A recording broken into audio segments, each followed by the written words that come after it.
Olá, meu povo do bem. É com muito prazer que eu recebo o pré-candidato a prefeito de Ribeirão Preto, Antônio Alberto Machado, aqui na minha prosa político-poética.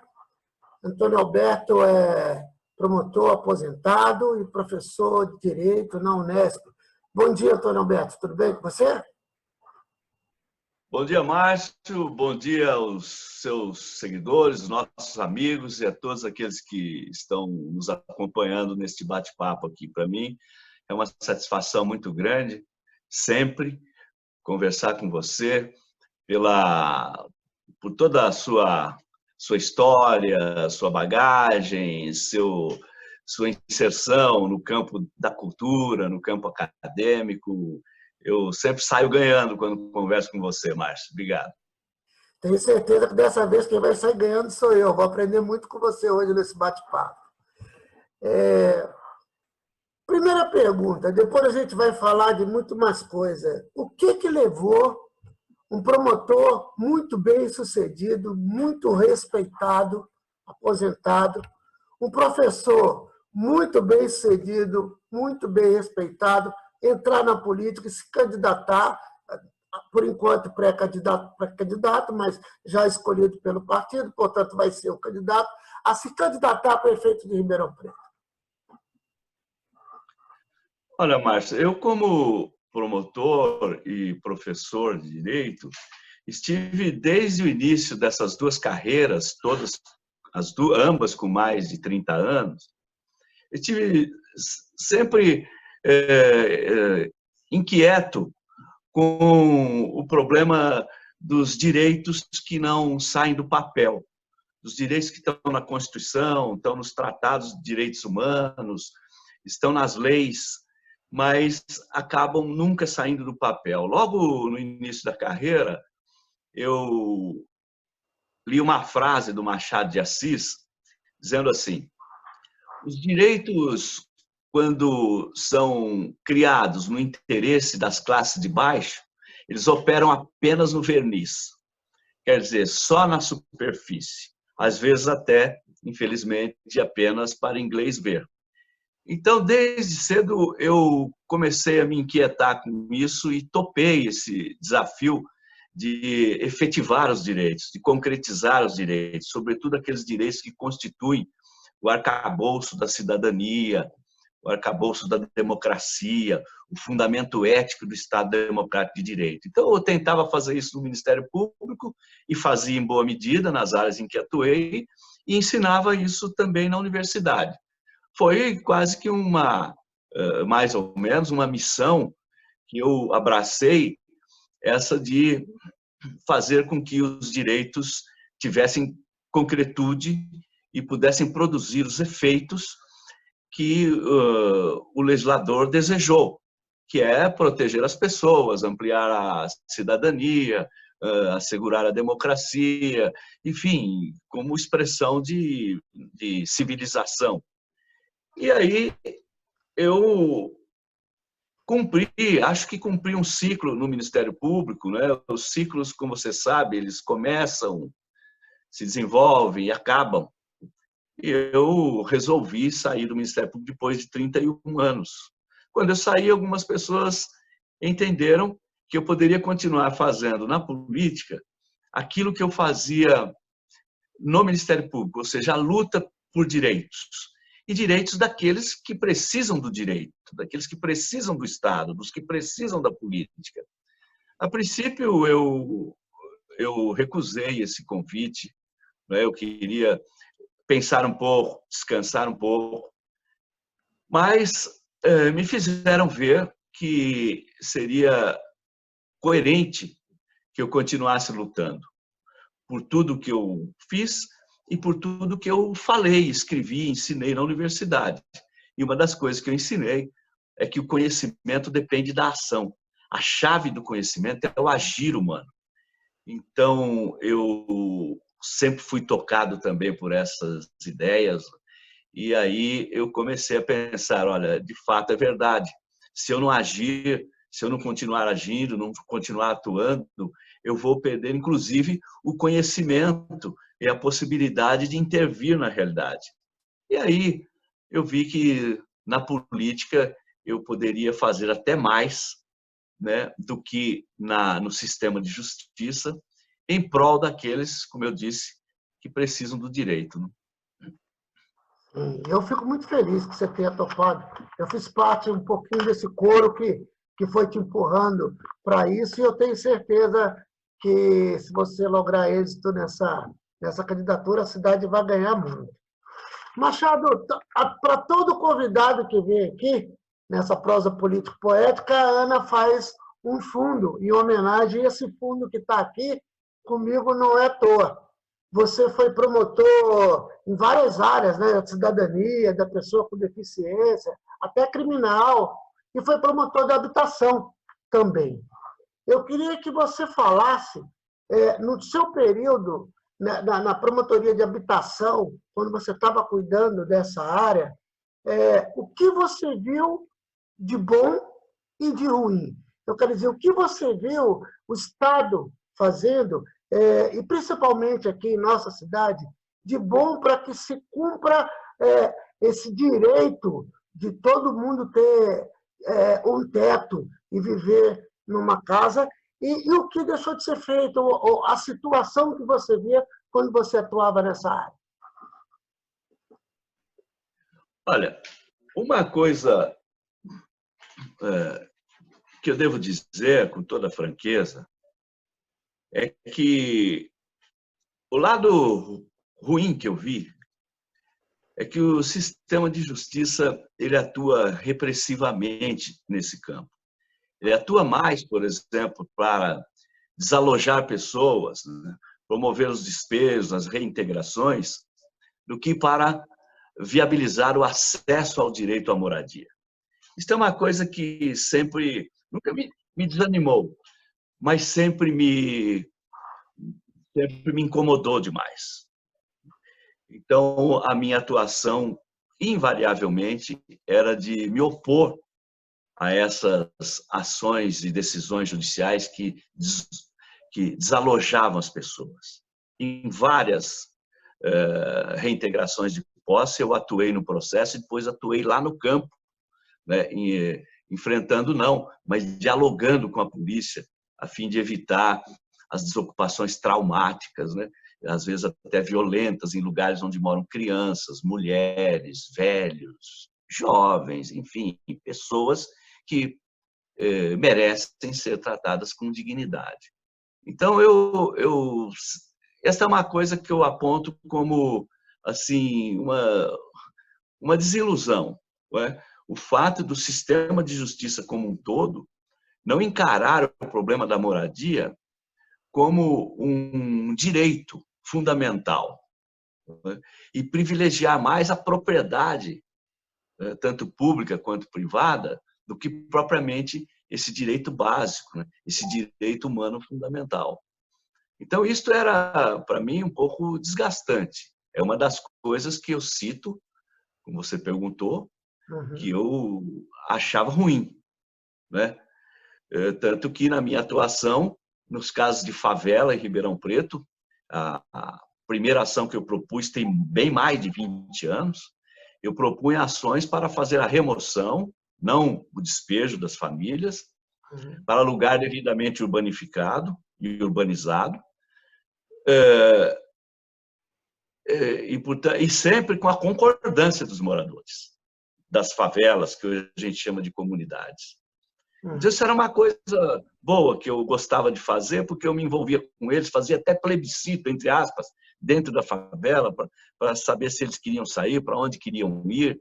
E a outra coisa boa que eu menciono é a luta que eu encontrei, né, dessas pessoas, dessas famílias, a perseverança e, sobretudo, a fé, a crença que eles têm de que um dia vão conseguir, e muitos conseguiram, né, conquistar esse sonho, esse direito fundamental da casa própria, de morar com dignidade, com conforto, com toda a infraestrutura.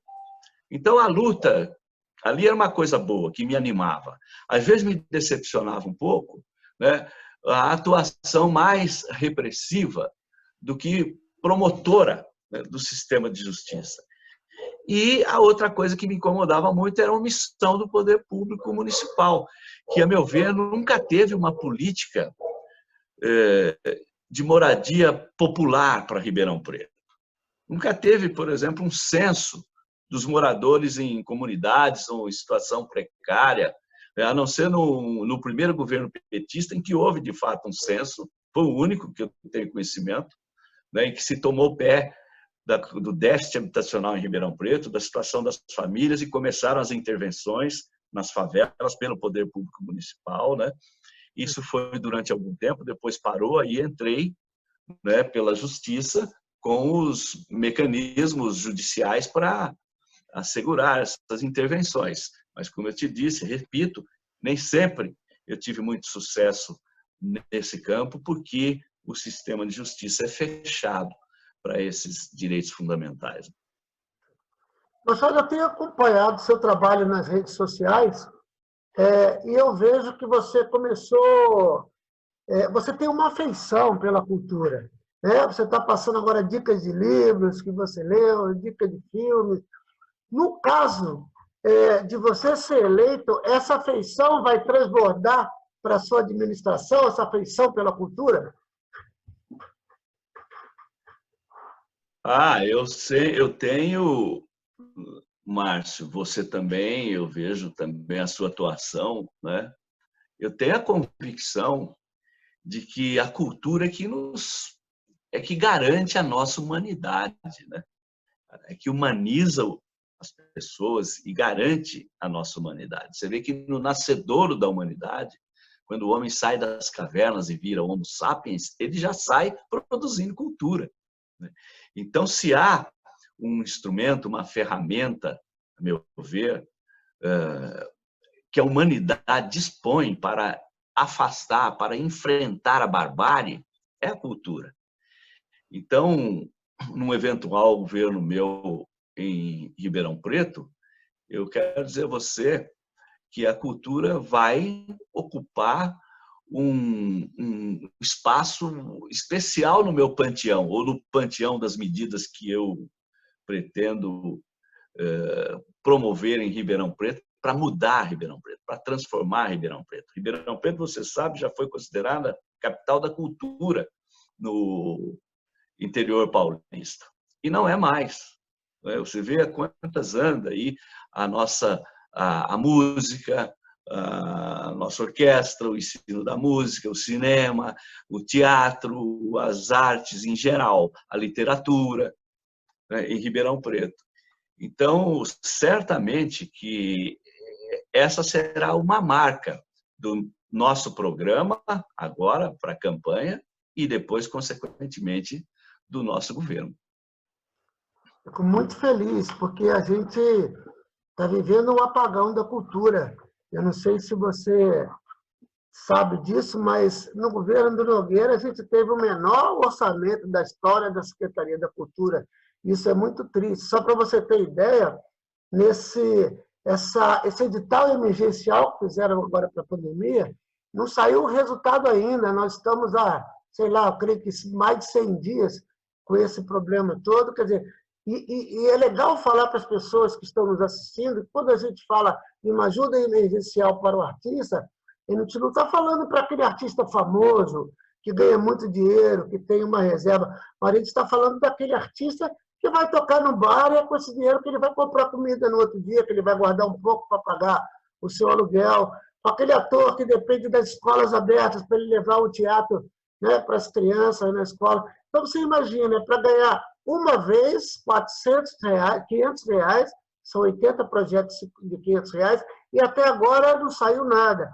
A prefeitura agora que está fazendo um cadastro para ver como vai aplicar a lei Aldir Blanc. Então, é uma falta de afeição mesmo pela cultura do prefeito e por parte da secretária, falta de vontade de trabalhar, porque existe possibilidade. Porque eu trabalhei na Secretaria da Cultura e nós também não tínhamos muito dinheiro. O orçamento da Secretaria da Cultura hoje, se eu não me engano, é 0,65. E nós já conversamos sobre isso. Você acha que seria possível a gente batalhar por um aumento nesse percentual. Para você ter ideia, ele é mais ou menos 50% do orçamento do gabinete do prefeito, uma Secretaria da Cultura. Você acha que no eventual governo seria possível a gente batalhar e conseguir, pelo menos, dobrar esse orçamento? Olha, eu acho, Márcio, que 16 milhões para a cultura em Ribeirão Preto é pouco, é muito pouco, pela dimensão da cidade, pela vida cultural, em relação à vida cultural que a cidade já teve e precisa ter de novo, realmente é pouco. É preciso, a meu ver, fazer aí 3 coisas. Primeiro, como você já sinalizou, batalhar para o aumento absoluto desse número dentro do orçamento de Ribeirão Preto.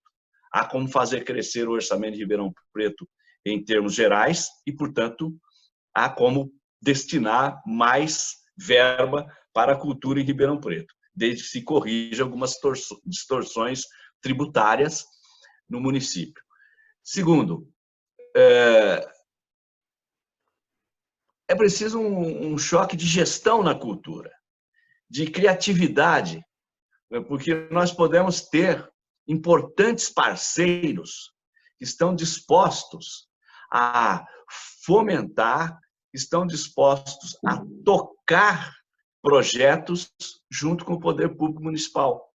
Eu posso te mencionar, de cara, 2 parceiros importantes do setor privado, o Cineclube Cauim e o Sistema SEB, que tem um compromisso com o investimento não só na educação, mas também na cultura, e pode ser potencialmente um grande parceiro da Prefeitura de Ribeirão Preto. Portanto, é importante lembrar isso. Você falou, Machado, sistema CEP? Isso. O que é isso? Eu não entendi. O sistema SEB de educação do Chaim Zayer. Ah, sim, SEB. Ah, entendi. Uhum. SEB, que é um potencial parceiro pelo compromisso que eles têm com a educação e também com a cultura. Uhum. Você vê, tem o programa lá Mentoria Ribeirão, tem o Mentoria Social, mas também o Mentoria Cultural, que está ávido para intervir na realidade em Ribeirão Preto. Desde que haja uma interlocução bem feita com o poder público municipal, muita coisa importante pode vir daí no campo das artes, que eu sei que é um compromisso desse sistema. Né? Sim, sim. E terceiro, nós temos vários deputados, nomeadamente deputados do Partido dos Trabalhadores, que têm compromisso com emendas parlamentares destinadas a projetos especificamente de Ribeirão Preto. Eu vou te citar um exemplo. O Paulo Teixeira, deputado federal pelo PT, tem mais de um projeto de verba suplementar para o Cine Cauim Clube. Sim. Portanto, nós temos de onde tirar, onde buscar. Não é um deserto, não é um terreno árido de onde não sai água. Nós temos como fazer muito pela cultura aqui, apoiados pelo povo, né, pela Câmara e por pessoas engajadas, né, com esse setor, como é o seu caso e de muitos outros seus companheiros, amigos, seguidores, parceiros, que podem fazer de Ribeirão Preto, de novo, a capital da cultura. Eu fico muito feliz dessa sua disposição, porque eu realmente acho que está faltando mesmo. E você citou o Paulo Teixeira, e tem o Vicente Cândido também, já ajudou muito, mandando emendas para a cidade, a Márcia Lia agora também, e não só os parlamentares do Partido dos Trabalhadores, outros parlamentares também a gente pode buscar, que tem base eleitoral aqui, não precisamos ficar só no âmbito do Partido dos Trabalhadores, não é verdade? Sim, eu disse nomeadamente o Partido dos Trabalhadores, porque a gente está agora aí com algumas verbas em andamento, do Paulo Teixeira e tal, mas vários deputados e de outros partidos também olham para Ribeirão Preto e para a cultura de Ribeirão Preto com algum compromisso. Então, basta que haja uma interlocução nesse sentido com esses parlamentares e certamente Ribeirão Preto não ficará na mão. Machado, eu como cidadão venho acompanhando desde há muito tempo o trabalho da República de Curitiba. E eu não poderia perder essa oportunidade, estando diante de um promotor, de pedir algum comentário. Não o faria se você tivesse na ativa, por causa de uma questão de ética, você poderia, bem, não comentar como deve ser, mas eu acho que já ficou escancarado o que acontece na promotoria lá de Curitiba, em especial com o Deltan Dallagnol e a turminha da Força Tarefa, que ficou escancarada essa relação com o FBI, com outras autoridades dos Estados Unidos. Como você está vendo isso? Você acha que a gente vai conseguir punir essas pessoas que desrespeitaram essa instituição tão valorosa para a sociedade brasileira que é a promotoria pública?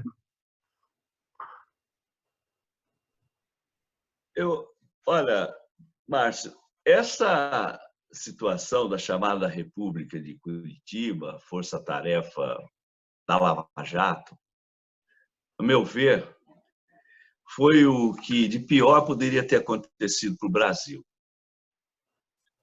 Porque corrupção você não combate assim num surto de moralismo, que depois justifica até a atuação desses órgãos fora da lei, contra a lei, violando a Constituição, como foi o caso da Lava Jato, que violou sistemática e escandalosamente a Constituição de 1988 para atuar seletivamente contra o partido que estava no governo, que era o Partido dos Trabalhadores, e os seus líderes, seus dirigentes. Isto é algo que ficou absolutamente escancarado. Tanto as ilegalidades que a Lava Jato cometeu são inúmeras, nós ficaríamos aqui o dia inteiro se eu fosse nomear cada uma delas, né? Mas ficou escancarado tanto as ilegalidades quanto a seletividade. Basta lembrar que quando o Ministério Público de Curitiba houve por bem investigar o Fernando Henrique Cardoso, o senhor Sérgio Moro abafou a investigação sobre o argumento de que o Fernando Henrique poderia ser um aliado da Lava Jato. Só isso já bastaria só esse episódio já bastaria para desvelar, descarnar, comprovar a parcialidade, a seletividade da Lava Jato e invalidar todas as suas decisões, seus processos. Eu não tenho aquela preocupação de dizer, olha, a Lava Jato tinha boa intenção, fez muita coisa boa, alguns processos têm de ser validados, outros podem ser invalidados. Não, a Lava Jato foi ela toda, do começo ao fim, de ponta a ponta, uma força-tarefa montada para agir politicamente, para praticar o lawfare e, portanto, fora dos limites institucionais em que deve atuar o Ministério Público e o Judiciário. Ela é uma força-tarefa manchada, de ponta a ponta, por várias nulidades, várias, inúmeras. Eu tenho essas nulidades todas levantadas aqui, arroladas, comentadas. Um dia ainda quero publicar um trabalho desse, mas eu terei oportunidade, sobretudo agora na campanha, de mostrar tudo isso também. Agora, você me pergunta se eles serão punidos. Márcio, eu acho difícil, porque todas essas ilegalidades a que eu me referia, toda a seletividade da Lava Jato, que violou, que criou uma crise não só institucional, mas também econômica e política, né? Haja vista que essa força-tarefa aplainou o caminho que levou à presidência da República um genocida, Um homem que não tem compromisso com a gestão pública, que não tem compromisso com o povo, que não tem compromisso com a vida, cujo compromisso é só com a sua reeleição e com aqueles que lhe dão sustentação, muitos deles criminosos. Mas eu ia te responder, eu acho difícil essa punição, a não ser uma punição leve, né? Daquelas para inglês ver também, porque os órgãos superiores, tanto da justiça quanto os órgãos censores, estiveram até bem pouco tempo muito coniventes com tudo que se fez na Lava Jato. Estiveram muito complacentes. Em algumas situações foi mesmo conivência, parceria. Portanto, esses órgãos superiores estariam encarregados de punir os excessos da Lava Jato, no passado foram coniventes com esses excessos. Portanto, agora acho difícil que eles possam exercer essa tarefa censória e de punir aqueles que cometeram as graves ilegalidades cometidas dentro da Lava Jato. Quero chamar a atenção, por último, para um fato.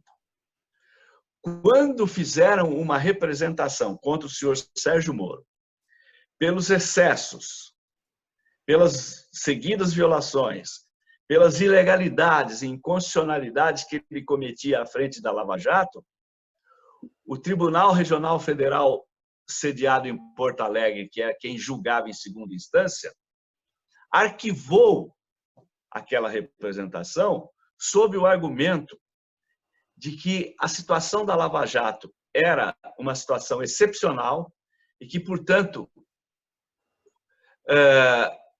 o juiz poderia atuar excepcionalmente e até, abre aspas, fora do regramento legal. Quer dizer, o Tribunal Superior passou um cheque em branco para que o senhor Sérgio Moro, apoiado pela grande mídia brasileira, fizesse tudo o que fez.